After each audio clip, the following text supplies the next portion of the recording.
Hello to my fellow KW stakeholders. It's Aaron Kaufman, Chief Stakeholder Evangelist out of Atlanta, Georgia, bringing you another episode of the My 401KW interview series where we dive deep with some of our top profit share earners and stakeholder-minded associates. And this morning is no different as we have the pleasure of truly talking to one of my favorite people in Keller Williams, the wonderful, fabulous Karen Scholle out of Naperville, Illinois. Karen, how you doing this morning? I'm doing great. And Aaron, you are equally one of my favorite people in No KW. doubt. No doubt. Now, we go way back, and you've been friend, psychologist to me. You've been a huge part of my journey at KW. So I'm just so thrilled to get to hear your story and share your story today. And look, before we jump into your thoughts around profit share and what you guys are doing there at Infinity to build such a profitable market center, I want to hear your story, Karen. I know you have an amazing story. You've been in real estate for a long time.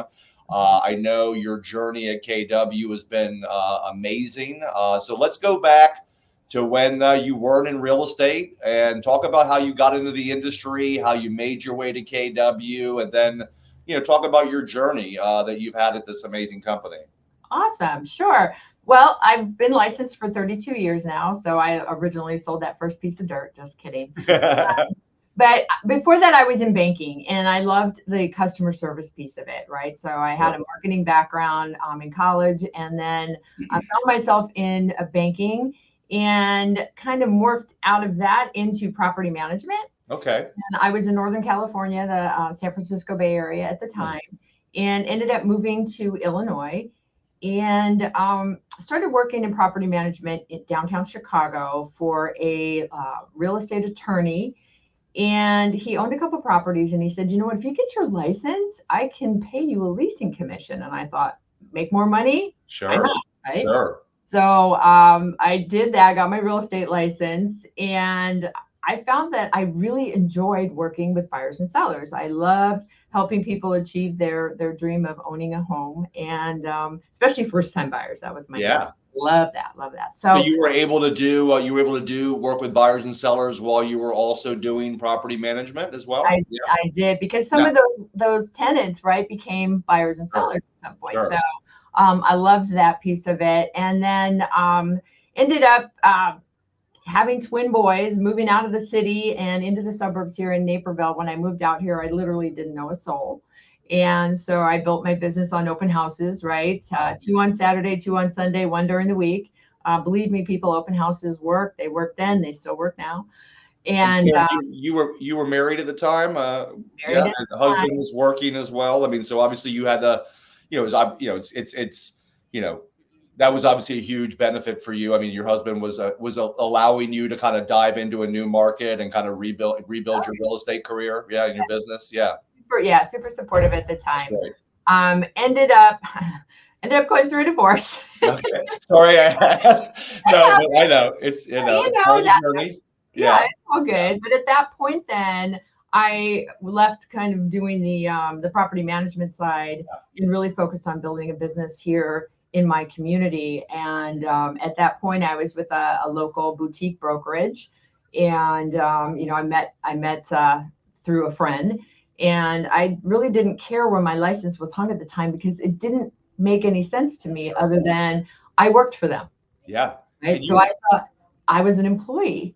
And how old were your kids at that point? They were 6.5, 7 years old. Okay. So, I mean, you're a single, you were a single mother with 2 kids in a new market, starting a commission only business, right? I mean, you were, this was a very crazy time for you, right? So you just wanted to get into sales, start building your business up. So you joined a local boutique company there, right?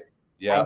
And so, I built a really good business just because I love helping people. And, it's not about anything more than being in relationship with as many people as you can with, right? Sure. So started doing that, and then lo and behold, got married and had a surprise baby at 41. Woo-hoo. That's amazing. Yep. And so at that time, that local boutique brokerage said, hey, we don't have part-time people here. We only work with full-time brokers, and I was totally fine with that. I'm a rule follower. So I took license to a holding, what I thought was a holding company. It turns out they're not a holding company. But anyway, referred my business out. And then when my daughter started kindergarten, I got a call from one of the agents that I had worked with at that boutique brokerage. And she and I were really great friends. And I was referring my business to her. And she said, hey, you need to come to Keller Williams. You need to get back into business. We had so much fun before, but you've got to come here because your business will thrive and you will love it. And she was somebody that I completely trusted. So I was like, okay. The first class I went to was agent financials, and it literally blew my mind. I realized that for 20 years previously, I've been running my business like a hobby. Yeah. So it wasn't until I was empowered to be a business owner that I realized the importance and the impact that I could make by being a realtor. Absolutely. And so I absolutely loved that. And I started diving in as much as I could to the classes, and I went to Ignite and everything I could get my hands on. And so that was November of 2011. And this was was this in Naperville or was it? Yeah. Right. Yeah. I think I was agent number 62 here. Right. So we were a small, small office at the time. And for me, it just seemed great because everybody knew each other. There were a lot of folks from that, the boutique brokerage that had migrated over to KW. So it was like coming home. Yeah. And it was wonderful. And like I said, I dove into as much as I could. And then fast forward to Memorial Day 2012, I had an incident where my heart had stopped, and they gave me the last rites. I was gone.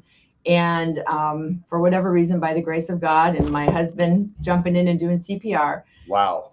Yeah, my heart stopped. They shocked me 7 times to restart my heart. Now, typically they stop at 5.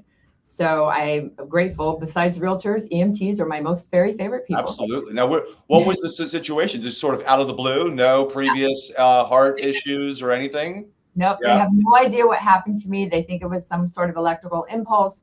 Wow. My heart stopped the next morning. So I was in a coma at the time, and they airlifted me to Chicago, to the University of Chicago Hospital, and they put me on a heart transplant list. I never heard this story, Karen. This is amazing. Yeah, I know, it's crazy. And so for whatever reason, my heart started to heal itself. So I was very, very blessed. I was in a coma for 12 days. Wow. I was in the hospital in the cardiac care unit for 23 days. And when I was well enough to get out, I will tell you that weekend, that Memorial Day weekend, I remember Friday, I went to a luxury listing appointment downtown Naperville, and I was so excited. I wanted that listing so bad. They were the nicest people. And they said, come back on Tuesday after the long weekend and we'll sign paperwork. We want to do some painting and landscaping over the weekend. I said, perfect. What a great way to start a 3-day weekend. And then my husband and I went to a wedding on Saturday, and we hosted a birthday party for my father on Sunday. And then Monday, Memorial Day, we had some friends over for a barbecue. So it was a busy weekend, but nothing out of the ordinary for us, right? Sure. And so when all of that happened, for whatever reason, I have no memory of that whole weekend. So that when I tell you all these things, that's from what people have told me. Yeah.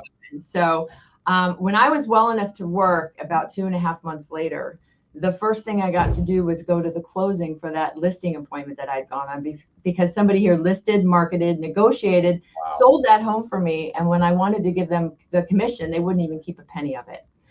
And so at that point, I was like, who does that? What kind of place is that? Right. And also at that time, they made sure that there was a meal at my home every night, not just for my family, but for my parents, my siblings, their spouses. They took my daughter to orthodontist appointments and softball practice, and they helped my sons with getting them to and from driver's ed. So when I talk about people taking care of me and mine when I couldn't, it's mind blowing. Yeah. And so when I was offered a role about 9 months later in leadership as the MCA, the Market Center Administrator, I said, I absolutely want to do this role because I want to pour into people, right? By filling their buckets all day, it fills mine. And so that's kind of how I got into the leadership part of KW. That's unbelievable. And I never knew that story. Obviously, I've actually interviewed a couple of people that have had Bill. I think the first person that jumps into my mind is Bill Dentremont out of Massachusetts. He had a heart attack in his driveway, and his thoughts as he was laying there was, how am I going to take care, who's going to take care of my family? right? Like, and, and Billy D is, I think, not that we want people to have those kind of moments. Okay. But I think it's important to understand that, culture only means something, one, if you participate in it, but it also, you don't appreciate our culture till you need it. Right. And whether it be that situation or a natural disaster or whatever it might be, I think people need to understand that that's when our culture really shines, is when our agents need it the most. And until you've experienced something like that or participated in something like that, I don't think you appreciate how unique the culture is here. Now, I'm curious, Karen. Now, Pete was running the office at the time. Was he the owner of the office? Was Karen Paul there as well? Nope, Karen didn't join us until 2015. Okay. So, I mean, just so people know, obviously Pete Economist was your OP. Was he acting team leader, or was there somebody else there at the time? Nope. Jack Ehlert was our team leader. Okay. So E2P now is what? How many offices is it a part of E2P now? Now we have 5 market centers, right, and we have a slew of business centers. Yeah. But back then it was just Naperville. No, exactly. But I just think it's important people to understand that E2P is one of our most profitable ownership groups. Okay. You guys, have a real excitement around profit share. You're super profitable. But it's funny it's not funny, but it's interesting to go back to the simplicity of the foundation of E2P, right? It starts with Pete.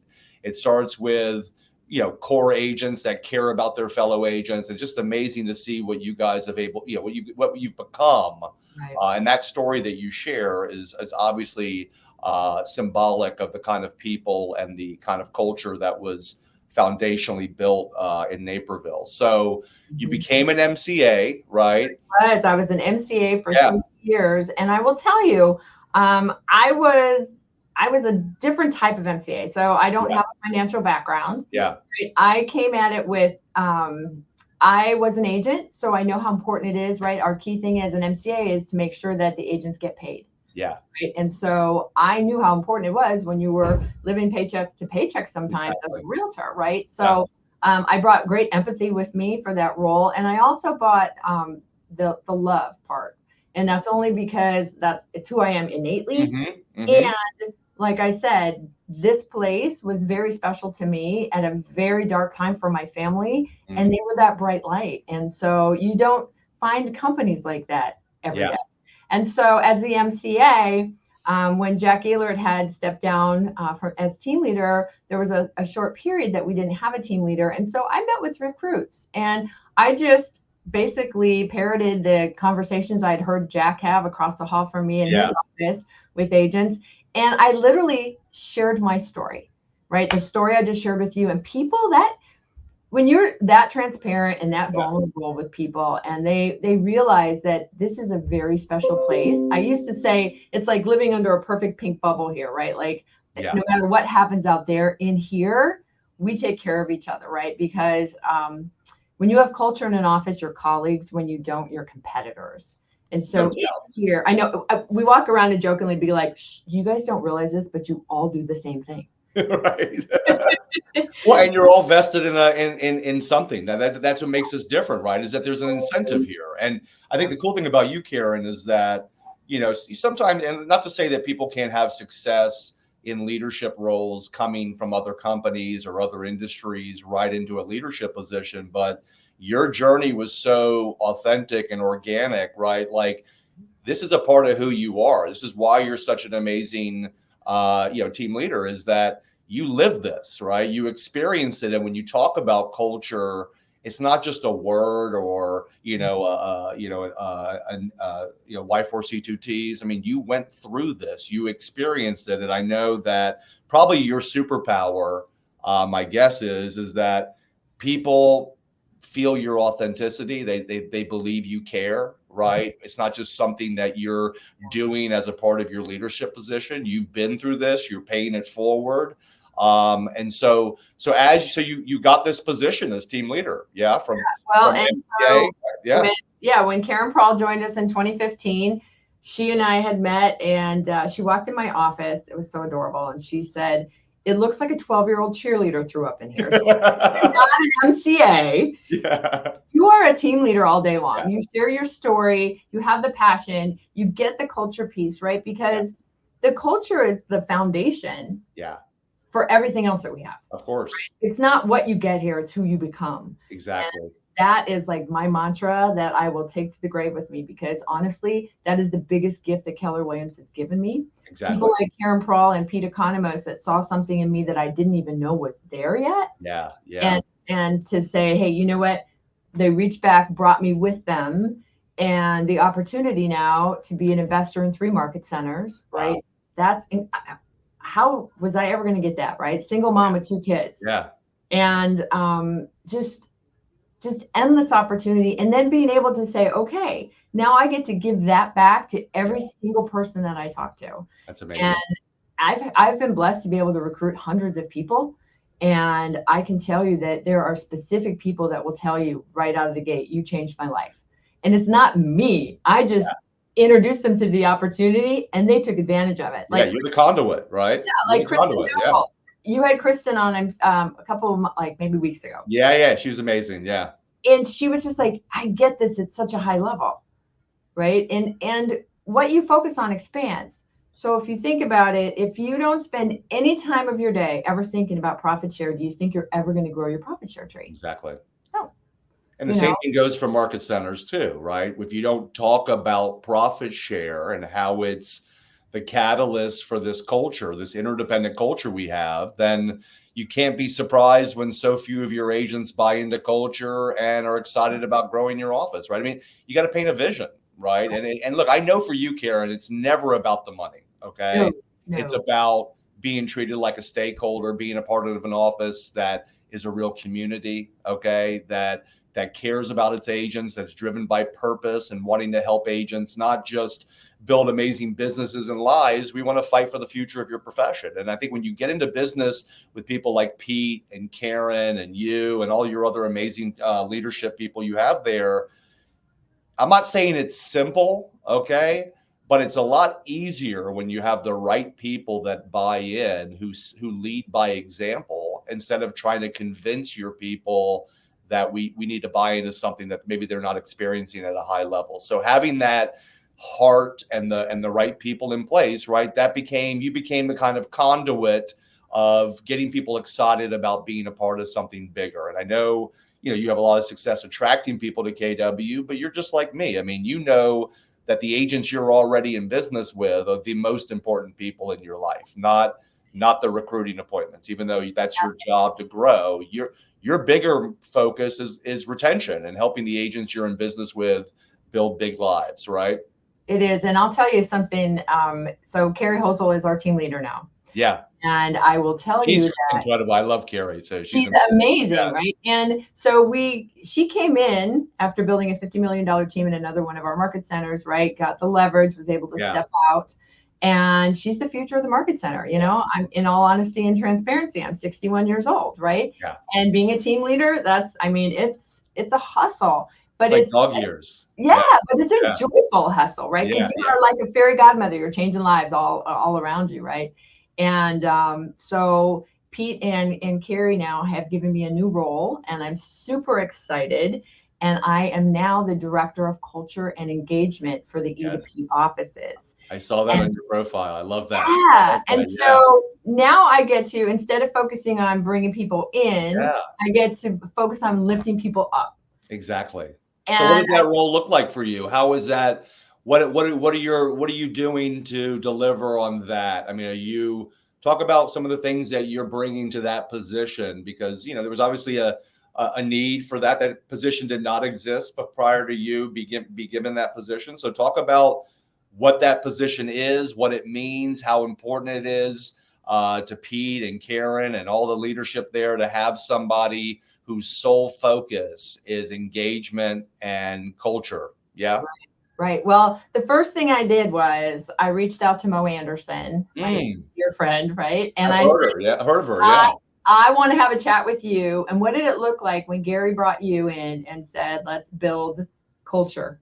Right. And so she and I had a very lengthy conversation. Oh, so she responded. Gosh, Surprisingly, Mo Anderson responded, of course, like everybody else in leadership at KWI. I know. It's unbelievable. You write Gary an email and the guy responds back, right? It's nuts. And did so you think Mo Anderson, you were going to have this opportunity? I mean, you reached out to her. Did you had a relationship with her at all? Did she know you or? She and I, so Karen Prawl, my first mega camp after Karen took over as team leader and I was still her MCA, she said to me at mega camp, what's the one thing you want to do while we're here? And I said, you know what? I would love to meet Mo Anderson. Now this is 2015, 2016. Incredible. And Mo and Kelly and Karen and I had a private lunch. That's incredible. And I got to share my story with Mo and we bonded on a lot of different things. And so I was very grateful when she reached back out and said, hey, you know what, I have time on this day at this, will this work for you? And I said, absolutely. So I never even thought she wouldn't. So talk about, because, there's nothing I love more than using Mo's quotes to deliver my message, because she's so passionate, not just about culture. She's passionate about profit share. And I'll just go ahead and say my favorite quote from Mo Anderson, which is, if you're not profitable, you're out of culture. Right. Absolutely. And I think she understands clearly the connection between being profitable and profit share and how that's the catalyst for culture and how those two things are forever connected. So talk about this amazing conversation you had with Mo Anderson, who's literally one of the most amazing business women to ever step foot on this planet. I mean, let's get real. She's still going. She's almost 90. She's still doing it. So talk about that conversation when you asked for, wisdom around, this position that you were taking. Yeah. So basically she said, darling, they call me the Velvet Hammer. There's a reason why that, right? So she said that when she went in and cleaned house, like we know the stories from back in the day. And she said, you can't be afraid to let people that are out of culture go. Yeah. People that don't show up, people that don't pay their bills, people that, all of the things. She said, because it starts with that core foundation of people being like-minded. Yeah. Right. So if we are allowing our associates to behave badly or not show up to things, she's like, I don't care who they are, get rid of them. Yeah. And she said, you'll be all the better for it. And thankfully, we have great people. So we don't have to go in and clean any houses out. Yeah. However, taking that whole, we need to really take a deep dive into helping our agents focus on profitability for their businesses. Because, that productivity piece leads to the profitability piece. So are we offering great classes? Mo and I went over, the opportunities around our agents teaching in our market centers, where so many brokerages, they might have a trainer who hasn't sold real estate in years and years, right? And they're just teaching from a book or a curriculum. Where here, our agents teach our classes, they share their life stories, they teach you what's going on in the market of the moment and how to prepare for the market that's coming, right? Because we know with everything shifts and it's going to shift again. And so how are we preparing our agents to make sure that their businesses become more predictable rather than, Well, Karen, I love that. And let me just say this or ask you a question. Why do our agents tend to teach classes more? Why do they tend to help our agents more? Look, they're nice people at every real estate company, right? Mm-hmm. Why is it different at KW? What is it about the KW model that inspires agents to share their ideas and care about agents who historically are their direct competition? Why would they do that at Keller Williams and not at other companies? I just don't understand what makes us different in that category. Yeah, I mean, it's the stickiness, right? So our agents are all tied together on a common purpose and goal of profit, right? And so as the agents' businesses are more profitable, what happens to the market center? It becomes more profitable. Exactly. And when there's more profit to share back, right? There's 3 levels of market centers. There's launch, there's growth, and there's achievement. And when you hit that achievement phase, you're consistently paying out really good profit share. And so the agents start getting used to getting those big checks, right? Everybody, it's one of those things that I want what they're having, right? Exactly. And so how does that happen? I teach profit share class every month here. I'm going to start branching out and teaching it in our other market centers. because it's so important to talk about it. The first time I taught profit share, I felt like I had imposter syndrome, right? Because I still do. And I've been teaching it for 15 years. Yeah. Right? No, I'm with you. Well, yeah. Okay. So here's your don't be a Karen lesson. Okay. Yeah. I was at Keller Williams for 3 years before I had a conversation with anybody about KW. Yeah. And so I was hosting a birthday party for my dad, and that former managing broker, the real estate attorney that I worked for. Yeah. He was a friend of the family's. And so he came to the party, and he said to me, he's like, Scholle, what is going on with you? I've never seen you so excited about a company or a thing. What is this Keller Williams? And so in our state, real estate attorneys just can go and sit for the exam. They don't take the classes or anything. Sure. And so he had let his license lapse after I left his firm. And when he started to listen to what I was saying about Keller Williams and profit share, he sat for his exam, joined a market center up north where it's closer to where he lives. Yeah. And who do real estate attorneys know? Realtors. Yeah, of course. Right. And so he had one conversation with a heavy hitter on the North Shore in Chicago area. And within that one conversation, I ended up with 6 levels of profit share from That's that amazing. one. Was that hard? No. Was I being me? Yes.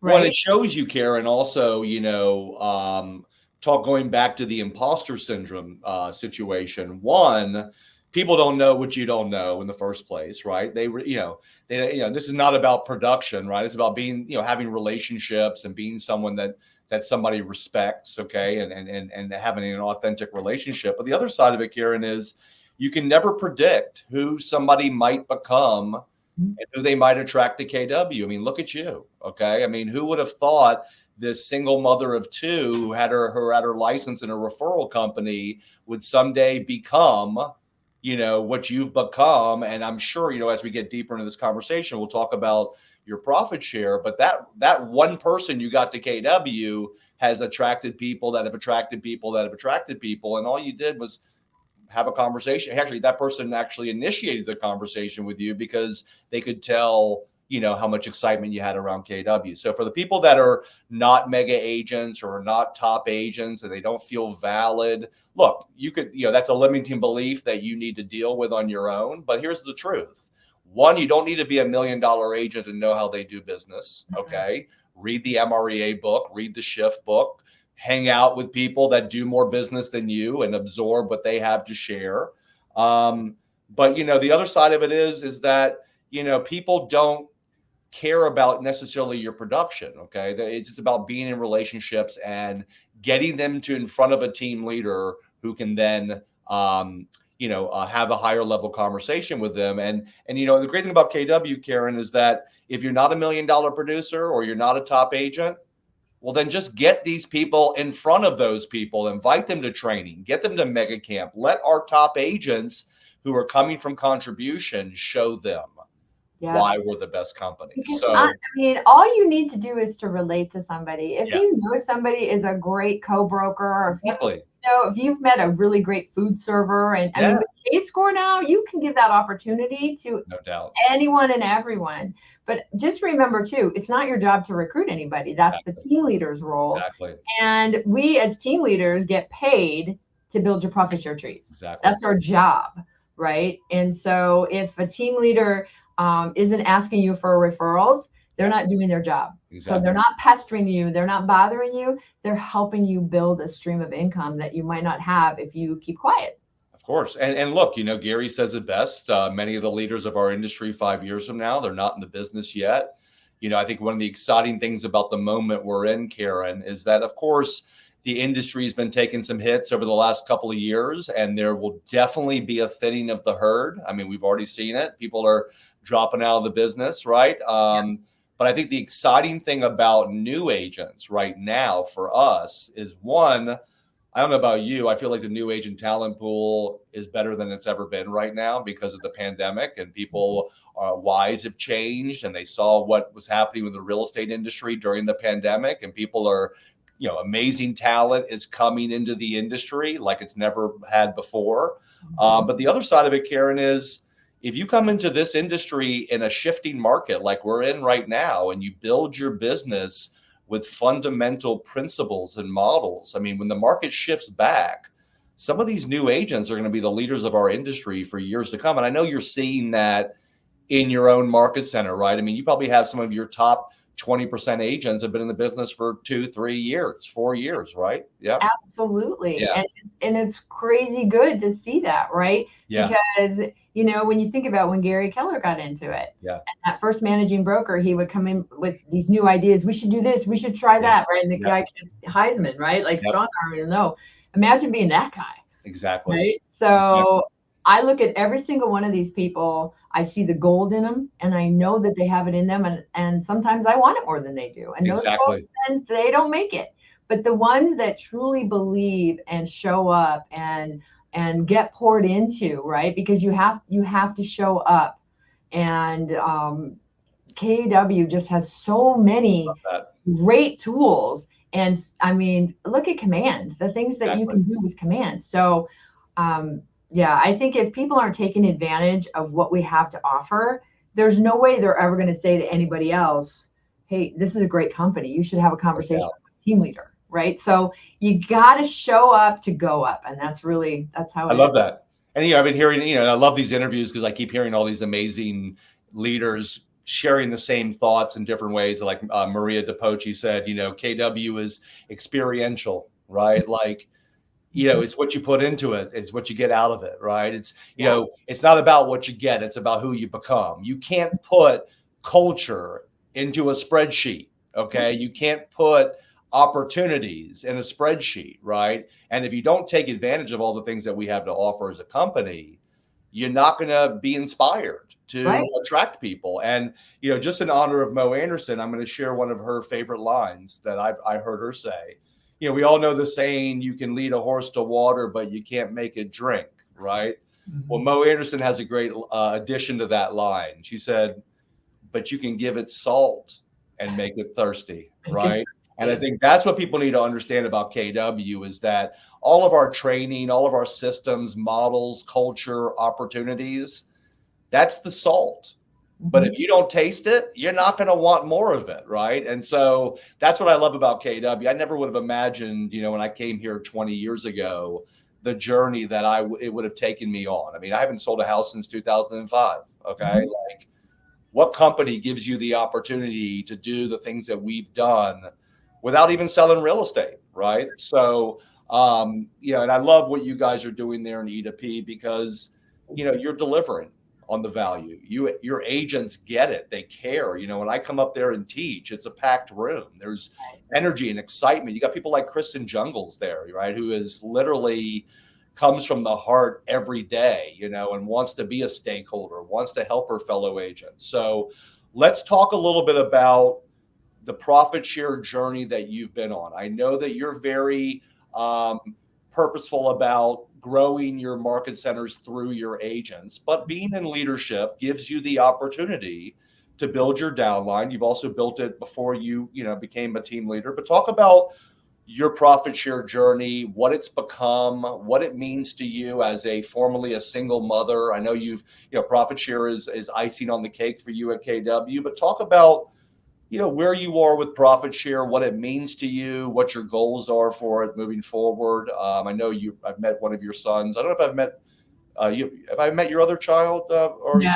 Right? One's a realtor, one's a union welder. So no, you've only met Nick, right? Nick is your son. He's a superstar and another great example of youth crushing in this industry. I mean, the guy is what? He's still in his 20s still, or is he 7? And you know, he just made it into our top 10%. Now, granted, like everybody's children, right? He doesn't listen to anything I say, but he listens to everybody else here. So the proof's in the pudding. Yeah. Right?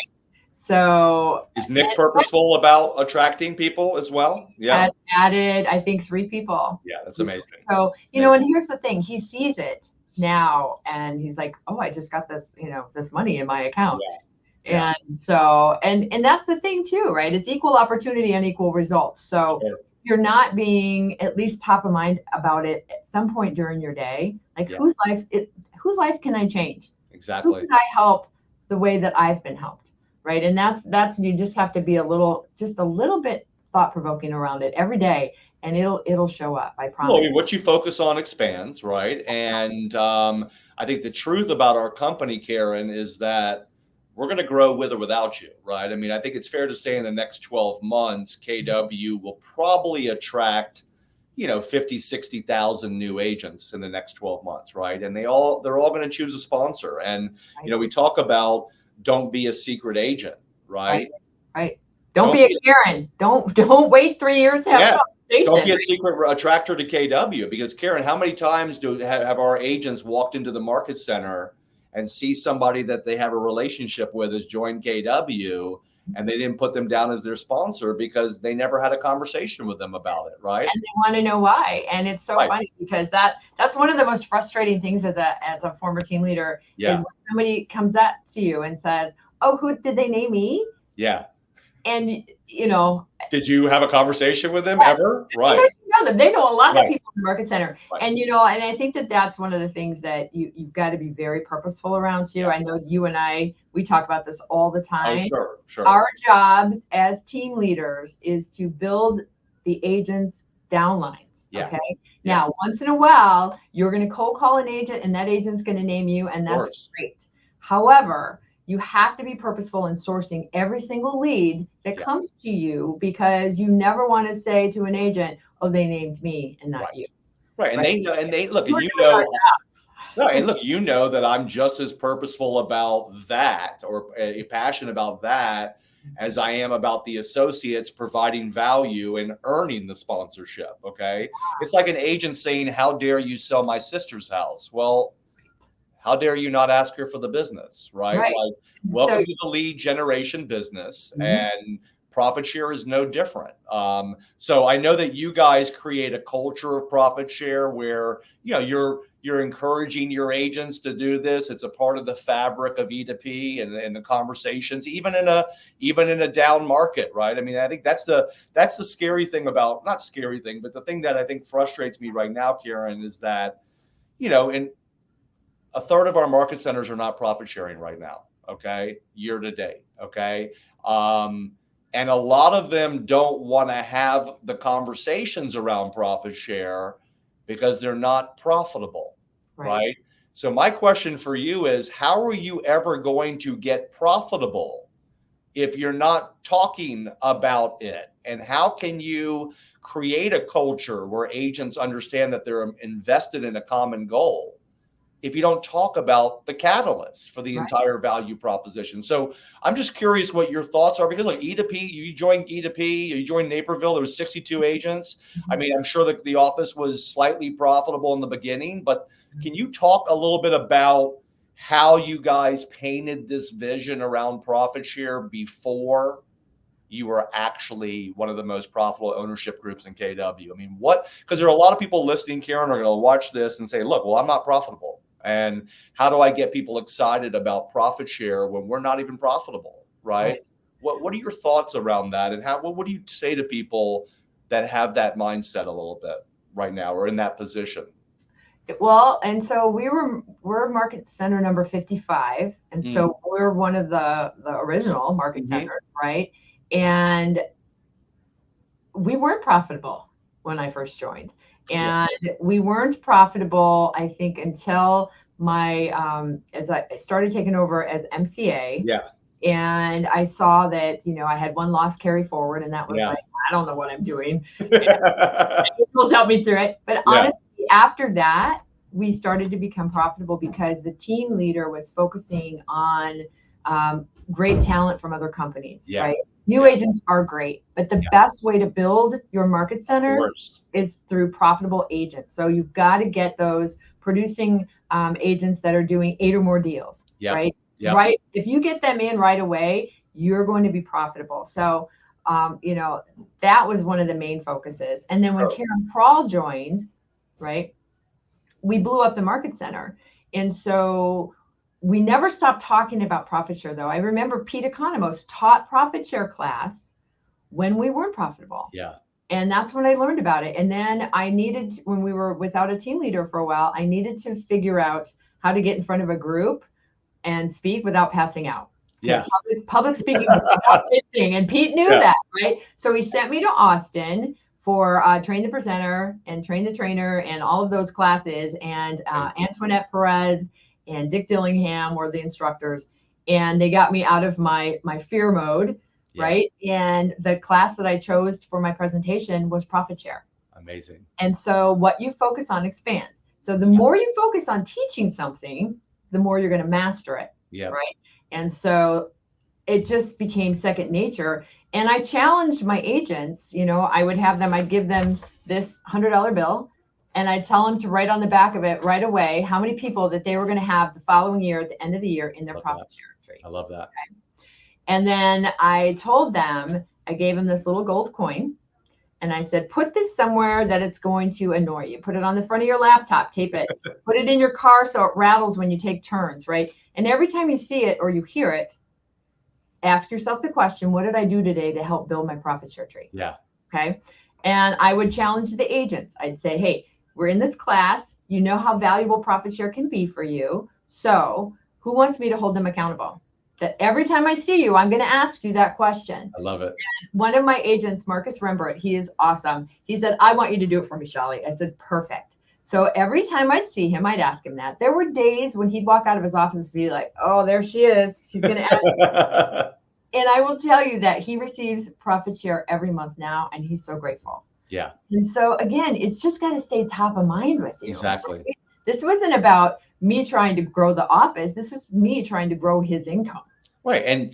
And Pete, and look, and for the associates that want to get purposeful about profit share, really what the mindset needs to be is the same mindset you have in real estate, okay? Which is when you're a great agent and people would be lucky to work with you, that compels you to let them know that you're an agent, right? And it's the same thing with profit share, Karen. When you're having a high level experience at Keller Williams and you're teaching classes and you're participating in culture and you're leveraging command and you're taking all the training that we have to offer, not only does this company change your life and your business and your family's lives, it should compel you to want to share this with other people that are not getting that. And so being intentional about profit share is where it starts, but that, the why behind it is I want to help people just like I want to help people in real estate. And I think the more you plug into KW, the more you immerse yourself in our ecosystem,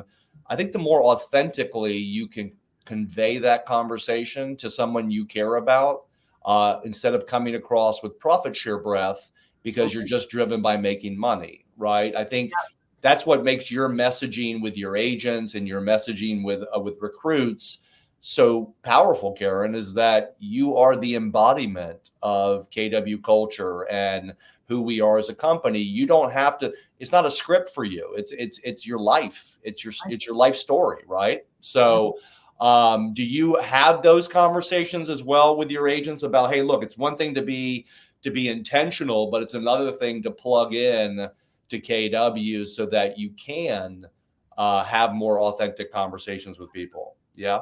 And I think right now, too, after coming out of COVID, I think a lot of folks have reimagined how they work on a day-to-day. So I'm sure everybody that's on this call that's in leadership, it's difficult sometimes to get people back into the market center. Sure. Yet it is necessary. The conversation I had with Mo is we've got to get people back together because that's where that secret sauce starts really high. And, when you pack the room for your monthly stakeholder meeting, your business meeting, and you get guests in there and they see the confetti cannons and they see the people, the excitement on their faces, and they hear the things that are coming out that are available here at KW, that peek behind the KW curtain, their minds are blown. Exactly. And then if you take somebody to Mega Camp or you take somebody to family reunion, they're like, is this real? Right. I've had top agents that have come from other companies that are like, okay, when is everybody going to stop with the pretend, fake nice, the smiling, the welcoming? And it doesn't stop. And then I have some other people that say, no, man, it's true. It never stops. They are really this nice, right? But when you get a collaborative group of people, our leadership team is amazing. They each run in their own lane and they know what they are doing on a daily basis and they function at such a high level that they're taking care of people, Exactly. right? And when you feel like your leadership team has your back and that they're looking out for your best interest and that they're fighting to protect your dollars, then the culture just keeps getting better and better and better. Yeah, I interviewed Mike Rapaski out of Cleveland, which right now is our #1 profit sharing market center in KW, and he just talked about the power of having his leadership team has been there for so long, right? And I know that you guys have had a lot of the same team leaders and leadership team for quite a long time, and you want to speak to because I think that because he was talking about.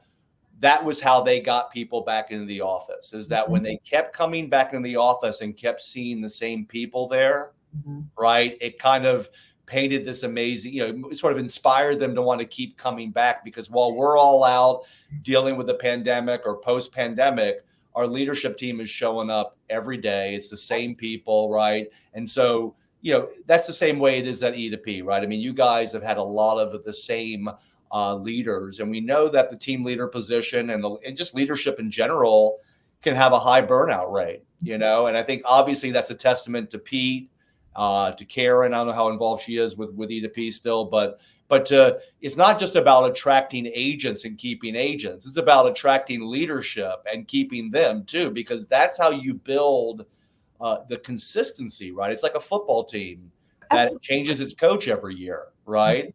You guys have that consistency. And I think obviously a huge part of that, Karen, is, your ownership group wants you guys to have the biggest lives that you can have as well. And if you're not experiencing that, how can you lead at KW, right? As well. Would you agree? Absolutely. Yeah. Because, my story alone, right? I came as an unsuspecting agent. Yeah.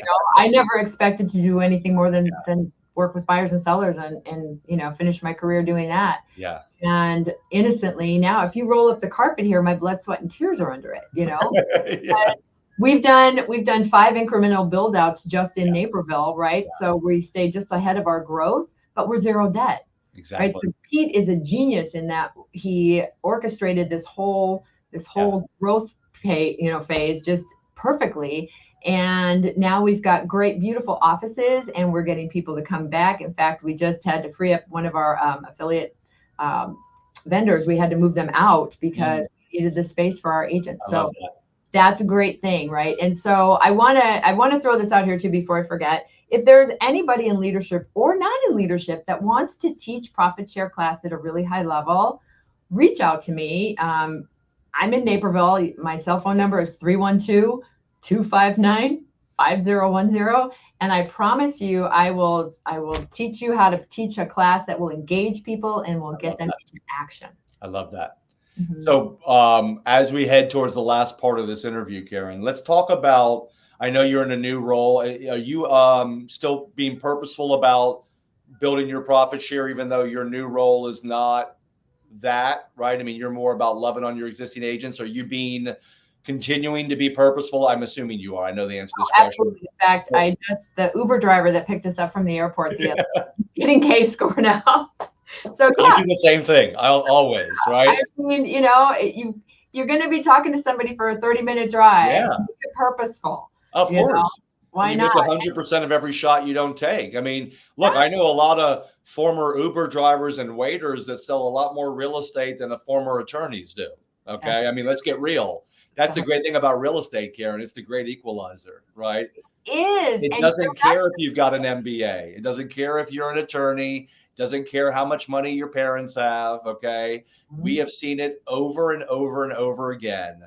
It's about the people that show up, that build their databases, that run it like a business, right? They're the ones that can be successful. And look, you might have to talk to 20 Uber drivers and get 20 of them into K-score to get one of them to come out the other end of that funnel. But if that one Uber driver ends up becoming a successful agent, who knows? Who knows who they know? And a lot of my Uber drivers are from other countries, okay? And as you know, KWs are now in 55 countries, and you just never know who these people know, right?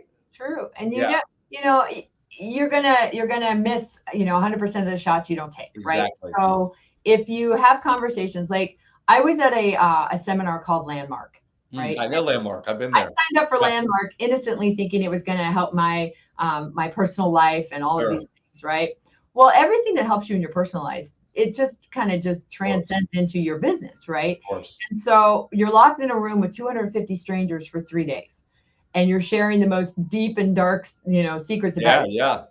And so we pair off, and this, of course, this gentleman is my partner. And the minute he starts talking, I'm like, how did I get the one realtor in the room? Right. Like I know what he does by what we're talking about. But he was at another company. Yeah. Yeah. So in another state. Right? Yeah. And so after the class was over, I said to him, where do you sell real estate? And he said, how did you know I was a realtor? And I said, it's my job to know. Yeah. And he was up in Madison, Wisconsin, Andrew Willits, and he is a rock star. And he was with a boutique brokerage up there. And we had a conversation, and the initial one was, I'm coming to KW, after he talked to the team leader. Yeah. And then he was like, you know what, I'm going to call my managing broker and tell her. And then he called back and said, the managing broker said, hey, you know what, I'm going to give you a better split. I'm going to give you leads, and I'm going to mentor you. Right. Yeah. If only they had offered that before he said he was right. And so I said, well, nothing else, buddy. I got you a raise. Congratulations. Yeah. Right. I love that. And then he calls back after, and he's like, yeah, my managing broker called me back, and she's not going to be able to do any of those things she promised me. So I'm coming to KW. I love that. And he was the rookie of the year. And now he was the #1 agent. And I've got his stuff. Like, that is so cool to be able to say, if I had not said, hey, are you happy where you are? Yeah. Right. I didn't recruit him. The team leader did. Right. So it's just that you just have to think about it. Like, if you hear somebody that's struggling in what they're doing for a career, have you ever thought about a career in real estate? I love that. And I always tell people, tether yourself to the process, right? Not the results, meaning that conversation might not lead to them joining KW. But if you come from contribution and you actually believe what you're talking about, because you think and act like a stakeholder and you take advantage of all the things that we have to offer, right? That's what I used to tell people, Karen, is that, I built my downline with a bunch of brand new agents off the internet. But, when I would get somebody on the phone that was a single mother, who was working 2 jobs, like, even though she might not end up joining KW, because, 15, 20 years ago, we were not offering a lot of, let's call them dependent opportunities. We didn't have teams. We didn't have things like Team Ridge and productivity coaching. So, back then it was 100% commission. You have to come in, you got to fish, you got to make it work on your own. But like, I would get a kick out of just helping them understand how simple it can be if they're willing to put the work in. And whether or not they join KW or not, I got fulfillment out of helping them think bigger and showing them the path to what it takes to be successful. And I think that's why I had so much success with recruiting, was that I didn't tether myself to the results. Okay. Every day I had 5 to 7 phone calls where I was helping people make the best decision for themselves. And I think for our agents, that's how most of them run their real estate businesses. And I think if they would just adopt that mindset around profit share and just be in the business of helping people. Look, there's somebody in your database right now that is in your real estate database that is thinking about changing careers, that has no idea that you can help them explore that opportunity, right? And I hear sometimes people say, well, why would I want to take people in my database and turn them into competitors, right? And like, that mindset alone, I think, paints a picture of whether they're coming from an abundant mindset or a scarcity mindset. But I just think people need to understand that it's not about the results. It's about wanting to help people. And when your why is that big, the what will come back to you. And that's the profit share money. But if you're driven by the money, right, especially if you're recruiting other agents, they know, right? They know that you're trying to recruit them for the money, right? Yeah, what's in it for you, right? Yeah, exactly. And that's the thing, is that if you can help change a life, that's what's important. And we had a realtor safety class last week, and the gentleman who was a police officer, he came, and I said to him, you did a great job, presenting the class today. And he said, a lot of people tell me I should be in real estate. And I said, well, have you ever thought about it? And so now he's got the case score stuff. So, it's not it's not hard to have these conversations. We overthink things and we get ourselves like, it's that paralysis through analysis, right? We think about it too long and then we're like, it's too hard. No, it's really not hard to just be yourself and just share your experiences with people. And I think that that's one of the beautiful things now of my new role as director of culture and engagement. I need to get back into really reminding people about this opportunity for passive income, because if you can get enough profit share to cover your cap, we're paying you to work here now. Like, come on. Exactly. And Karen, you know, I mean, you've taken my class multiple times, obviously, and you know that one of the things I always say is that whether you participate in profit share or not, you benefit from the office that you are in being profitable. Because think about it, Karen, the more profitable your market center becomes, my guess is the more money and resources the ownership group is going to reinvest back into the agents to better the training, the education, the technology, the office space, the happy hours, the holiday parties are going to be. Everybody benefits from that, right? Absolutely. The more profitable you are, I'm guessing the better the energy and the culture of sharing is going to be in that office, because agents are going to be galvanized by something bigger than their own businesses. The more Keller Williams signs go up, the more people donate to KW Cares, participate in Red Day, the greater impact we can make in our agents' lives and our community. So people need to understand you're a stakeholder whether you participate in profit share or not. And if you never earn a cent in profit share at KW, we're still the best real estate company for you to be at, because it's the culture. It's the culture of being a part of an office of stakeholders in an industry that's always been independent contractors, right? So I mean, we're going to build the market center either through you or around you, right? If we go through you, you possibly will benefit from profit share. If we go around you, you're not. Exactly. And somebody's going to earn the profit share, right? And you're, you know, and look, let's just bring this full circle and go Mo Anderson on them, Karen. If you're not being purposeful about profit share, you're cheating your family. You are. And that's the truth, Karen. That is the truth. Okay. So focusing, right. Every millionaire should have 7 streams of income. Yeah. Right. And so in our market center, we have now 4 potential streams of passive income. And if I'm not making sure that every one of our agents knows about those opportunities, I am not doing my job. Right. Profit share is the easiest one, because you literally don't have to do anything except go, hey, have you ever thought about Keller Williams? Or, hey, are you happy where you are? Or, hey, you should talk to my team leader. Exactly. So simple. So simple. Well, Karen, your new position will be, you will be so much easier if more of the people in your market centers are participating in profit share, because they're going to be thinking more like a stakeholder. They're going to be more engaged in an office that they're a stakeholder in. They're going to buy into culture more because they understand that connection between that and profitability. And I'm so excited. I wish we had this this position in other offices. I know E2P has the leverage to create this position right now, but I hope it becomes sort of a standard, for ownership groups that have multiple market centers. Because look, we all love, I won't say we all love, but we all appreciate the growth initiative at Keller Williams. Okay. It got us to #1, but you and I are on the same page. I know we're now in the retention initiative. Okay. And we love gross recruits. We love, attracting agents, but you and I both believe, I hope, that the next wave of growth and profitability in Keller Williams is going to come from within. It's going to come from raising our existing agents up, getting them to buy into culture more. And, I worry, Karen, a little bit because, we're now on the 3rd generation of Keller Williams, right? There's not a lot of people in KW that have been with our company as long as you and me, that know the stories, that have had the experiences that we've had. And so I worry as a stakeholder, as somebody that is very vested in profit share like you are, this ain't about our next check, Karen.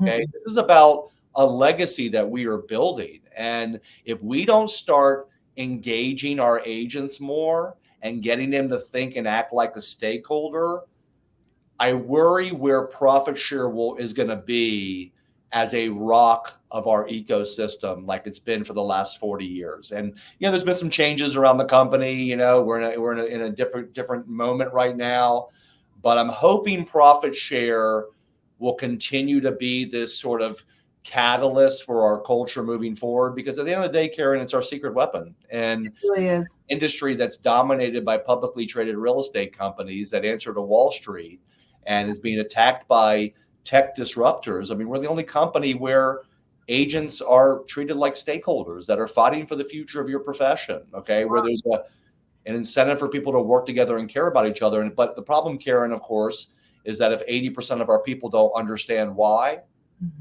it's hard to deliver on that. So it really is. And I feel like I've come full circle, because my first family reunion in leadership, Mark Willis was the president, right? So we kind of come full circle, totally back. And so here's the thing: you have the opportunities. If you're not going to take advantage of them, why be here? You definitely have more resources and more systems and tools and models and people to leverage than any other company on the planet. And we have to be very purposeful around our conversations. And like I said, please reach out to me, because if you're not having a great profit share class every single month, you need to be. And if you're an agent and you're like, gosh, how do I do that? Reach out to me. I'm happy to share. Now, Karen, let's finish this strong, okay? Okay. You're 61 years young. Yes. Okay. You've made almost about $200,000 in profit share lifetime. I believe, how many people did you say you had in your entire tree right now? I've got 130. Which I love, by the way. Only 130 have made almost 200,000. Okay. But what does this mean to you as a 61-year-old or young person who is in an industry that when you sell your last house, that's the last cent you make? What does it mean to you moving forward for your retirement, for your legacy? What does the money mean to you? And what do you believe? I mean, you believe it's going to grow, over time? Well, right. There you go. Love it. Right. Well, this is your retirement. Yes, this is your retirement. And I will tell you, the beautiful thing around it is that the opportunity is real, right? And for me, I've taken a lot of profit share that I've received and poured it back into other people, paid it forward, sent people to Bold, paid for real estate school, sent them to family reunion or mega camp, right? I do what I can to help others, because my father raised me that you help the people that help you. Right. And so I wouldn't receive this gift of profit share had it not been for people that believed in me and KW and took that leap. I love that. So, I love it. I mean, the great thing about you is the experience has been the reward enough to be at KW. Profit share is just icing on the cake. But I know that when you're in the last phase of your life and profit share is still rolling in, right, and paying bills and being willed to your kids and your grandkids, right? You'll take a moment to reflect back on what that really means. So, Karen, I love you. I can't wait to see you in Austin. Hopefully I'll see you there. Got it. But thank you again. I'm going to be talking to your sister, Karen, in a week or two here. So I'm sure she'll have some nice things to say about you, but I can't thank you enough for taking your time today. And I know if we inspire one person today, it was a total win. So keep going, guys. Keep doing what you're doing. It's important. All right, Karen. Take care, dear. All right. Bye. Bye-bye.